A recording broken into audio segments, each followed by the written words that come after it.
السلام علیکم ورحمۃ اللہ وبرکاتہ۔ عزیز طلباء، الطریقۃ العصریہ کے آج کے سبق میں ہم الدرس الحادی والخمسون یعنی 51واں سبق، 51 جسے کہتے ہیں، سبق نمبر 51 اس سبق میں عزیز طلباء ماضی کے صیغہ جمع مؤنث متکلم، جمع مؤنث حاضر، غائب اور ان کے استعمال کی مشق ہوگی۔ دیکھیں، الفعل الماضی، فعل ماضی، التلمیذات شاگردہ، جمع یعنی بہت زیادہ شاگردہ جن کو طالبات بولتے ہیں۔ تسأل المعلمۃ الطالبات، معلمہ طالبات سے پوچھتی ہے، ماذا فعلتن فی الصباح، تم نے صبح کے وقت کیا کیا؟ فیقولن، وہ کہتی ہیں، قمنا فی الصباح الباکر، ہم صبح سویرے اٹھیں، وتوضأنا، ہم نے وضو کیا، وصلینا الفجر فی البیت، اور گھر میں فجر کی نماز پڑھی، وقرأنا القرآن الکریم، اور ہم نے قرآن کریم پڑھا، ثم تناولنا الفطور، اور پھر ہم نے ناشتہ کیا، واخذنا الکتب، اور کتابیں لیں، وسلمنا علی آبائنا و امہاتنا، اور اپنے والدین کو سلام کیا، وجئنا الی المدرسۃ، اور مدرسہ کی طرف آ گئیں۔ اس کے بعد سوال جواب ہے، متی قمتن فی الصباح، تم صبح کس وقت اٹھیں؟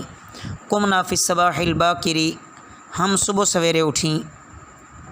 حل سمعتن الاذان، کیا تم نے اذان سنی؟ نعم سمعنا الاذان، جی ہاں ہم نے اذان سنی۔ این صلیتن، تم نے کہاں نماز پڑھی؟ صلینا فی بیوتنا، ہم نے اپنے گھروں میں نماز پڑھی۔ حل قرأتن القرآن الکریم، کیا تم نے قرآن کریم پڑھا؟ نعم قرأنا القرآن الکریم، جی ہاں ہم نے قرآن کریم پڑھا۔ ماذا شربتن، تم نے کیا پیا؟ شربنا لبنا، ہم نے دودھ پیا۔ وماذا اکلتن، اور کیا کھایا؟ اکلنا خبزا وبیزا، ہم نے روٹی اور انڈا کھایا۔ حل لعبتن، کیا تم کھیلیں؟ ما لعبنا فی الطریق، ہم راستہ میں نہیں کھیلیں۔ حل رأیتن سلمیٰ، کیا تم نے سلمیٰ کو دیکھا؟ ما رأیناہا، ہم نے اسے نہیں دیکھا۔ ثم تسأل المعلمۃ طالبۃ، پھر معلمہ طالبہ سے پوچھتی ہے، ماذا فعلت الطالبات فی الصباح، طالبات نے صبح کے وقت کیا کیا؟ فتجیب، وہ جواب دیتی ہے، الطالبات قمن فی الصباح الباکر، طالبات صبح سویرے اٹھیں، وتوضأنا، اور انہوں نے وضو کیا، وصلینا الفجر فی البیت، اور گھر میں فجر کی نماز پڑھی، وتلونا القرآن الکریم، اور قرآن کریم کی تلاوت کی، ثم تناولنا الفطور، اور پھر انہوں نے ناشتہ کیا، واخذنا الکتب، اور انہوں نے کتابیں لیں، وسلمنا علی آبائہن و امہاتہن، اور انہوں نے اپنے والدین کو سلام کیا، وجئنا الی المدرسۃ، اور مدرسے آ گئیں۔ اس کے بعد عزیز طلباء تمرین ہے یعنی مشق۔ پہلا سوال پوچھ رہے ہیں کہ عربی میں ترجمہ کریں۔ عورتیں گھر میں جمع ہوئیں، النساء اجتمعن فی البیت، اور انہوں نے آپس میں باتیں کیں، وتکلمن بینہن، لڑکیاں سکول سے واپس ہوئیں اور گھر پہنچیں، رجعت البنات من المدرسۃ ووصلن البیت، اور سب نے دودھ پیا، وشربن اللبن جمیعا، اپنی والدہ کا گھر کے کاموں میں ہاتھ بٹایا، ثم ساعدن والدتہن فی امور المنزل، وہ تھوڑی دیر تک کھیلیں پھر اپنا سبق یاد کیا، لعبنا قلیلا ثم حفظنا دروسہن، پھر اپنا سبق واحد ہے، ثم حفظنا دروسہن نہیں درسہن، ان کی والدہ نے ان سب کو بلایا، دعتہن والدتہن، اور ان کو نصیحت کی کہ ان کو نصیحت کی، ونصحتہن البنات، لڑکیوں نے نصیحت کو غور سے سنا، استمعن النصیحۃ، اور والدہ سے کہا، وقلن لوالدتہن، کہ ہم آپ کی نصیحت پر عمل کریں گی، نعمل علی نصیحتک، اس کے بعد اگلا سوال ہے کہ کمل العبارات الناقصہ، ادھوری عبارتوں کو مکمل کرنا ہے۔ الطالبات قرأت الکتاب،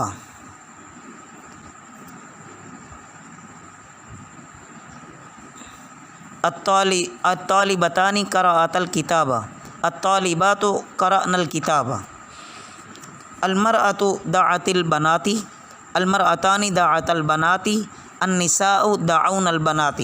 تو یہ عزیز طلبہ آپ کو سمجھ لگ رہی ہوگی کہ واحد، تثنیہ، جمع تینوں باتیں بنانی ہیں۔ جیسے ہر ایک صیغہ کہ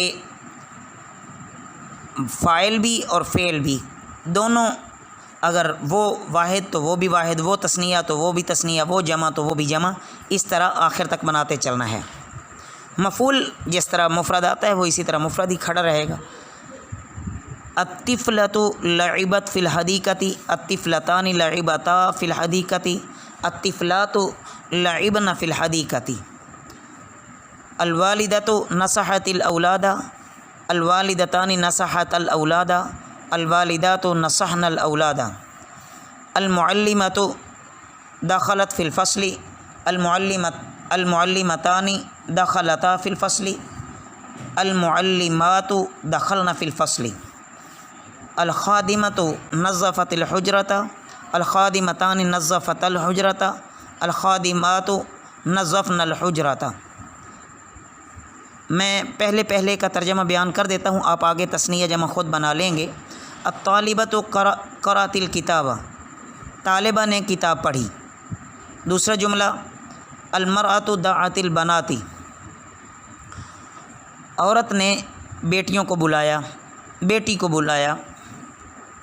یہاں بناتی ہے، جمع ہے، تو عورت نے بیٹیوں کو بلایا۔ الطفلۃ لعبت فی الحدیقۃ، بچی باغیچے میں کھیلی۔ الوالدات نصحت الاولاد، والدہ نے اولاد کو نصیحت کی۔ المعلمۃ داخلت فی الفصل، معلمہ کلاس میں داخل ہوئی، درسگاہ میں داخل ہوئی۔ الخادمۃ نظفت الحجرۃ، خادمہ نے حجرہ صاف کیا۔ اس کے بعد اگلا سوال ہے عزیز طلبہ، عربی میں ترجمہ کریں۔ لڑکیاں اسکول میں داخل ہوئیں۔ دخلت البنات فی المدرسۃ، اور درسگاہوں میں بیٹھ گئیں۔ وجلسن فی الفصول، اور انہوں نے اپنی استانی سے کہا۔ وقلنا لاستاذتہن، ہم نے اپنا سبق یاد کر لیا ہے۔ حفظنا درسنا، اور اسے اچھی طرح سمجھ گئی ہیں۔ وفہمناہ فہمن، بچیاں گھر سے نکلیں۔ الطفلات خرجن من البیت، اور باغ میں چلی گئیں۔ وذهبن الی البستان، اور تھوڑی دیر کھیل کر واپس گھر چلی آئیں۔ ولعبن قلیلا ورجعن الی البیت، انہوں نے کھانا کھایا۔ اکلن الطعام، اور سو گئیں۔ ونمن۔ اس کے بعد اگلا سوال ہے، اردو میں ترجمہ کرنا ہے۔ النساء اجتمعن فی البیت، عورتیں گھر میں جمع ہوئیں۔ الوالدات ارضعن اولادہن، ماؤں نے اپنے بچوں کو دودھ پلایا۔ الطالبات سلمن علی معلماتہن، طالبات نے اپنی معلمہ کو سلام کیا۔ والمعلمات علمن الطالبات، اور معلمات نے طالبات کو سکھایا۔ قالت النساء والمسلمات، مسلمان عورتوں نے کہا۔ آمنا باللہ وصلینا وصمنا، ہم اللہ پر ایمان لائیں اور ہم نے نماز ادا کی اور روزے رکھے۔ وادینا الزکوٰۃ، اور ہم نے زکوٰۃ ادا کی۔ ونحج البیت، اور ہم بیت اللہ کی حج بھی کریں گی انشاء اللہ تعالی۔ اس کے بعد عزیز طلبہ، قاعدہ بیان کیا گیا ہے کہ جمع مؤنث غائب کا اگر صیغہ بنانا ہونا تو یہ مفرد مذکر کے صیغے سے یوں بنے گا کہ آخر میں نون پر زبر لگا دو اور اسے بڑھا دو، اور اس سے پہلے والے حرف کو ساکن کر دو۔ جیسے ذہب سے ذہبنا، نون پر زبر لگایا اور اس سے پہلے والے جو با ہے اس کو ساکن کر دیا تو یہ ذہبنا بن گیا ذہب سے۔ اور اگر جمع مؤنث مخاطب کا صیغہ بنانا ہو تو بجائے نون کے تنّا کا اضافہ کر دو، جیسے ذہبہ سے ذہبتن، جمعتن، جئتن وغیرہ۔ مزید یہ فرمایا کہ جمع مؤنث غائب جو ہے یہ جمع کے بعد استعمال ہوگا، صیغہ جمع مؤنث غائب جمع کے بعد استعمال ہوگا، جیسے الطالبات ذہبنا۔ اب دیکھو کہ الطالبات یہ کیا ہے، جمع آیا ہے تو اس کے بعد ذہبنا آیا ہے، لیکن اگر فعل پہلے آ گیا تو فعل ہمیشہ مفرد ہی رہے گا، جیسے ذہبت الطالبات، یعنی اگر جمع مؤنث غائب کا صیغہ کھڑا ہے تو اس سے پہلے الطالبات یعنی جمع آئے گا اور صیغہ بعد میں جمع آئے گا، لیکن اگر فعل پہلے آ گیا ہے اور فاعل بعد میں آیا ہے تو پھر فعل ہمیشہ مفرد آئے گا اور فاعل جمع ہوگا۔ اس کے بعد عزیز طلبہ آخر میں الفاظ کے معنی دیے گئے ہیں، ان کو بھی اچھی طرح یاد کر لیں۔ وما علینا الا البلاغ المبین۔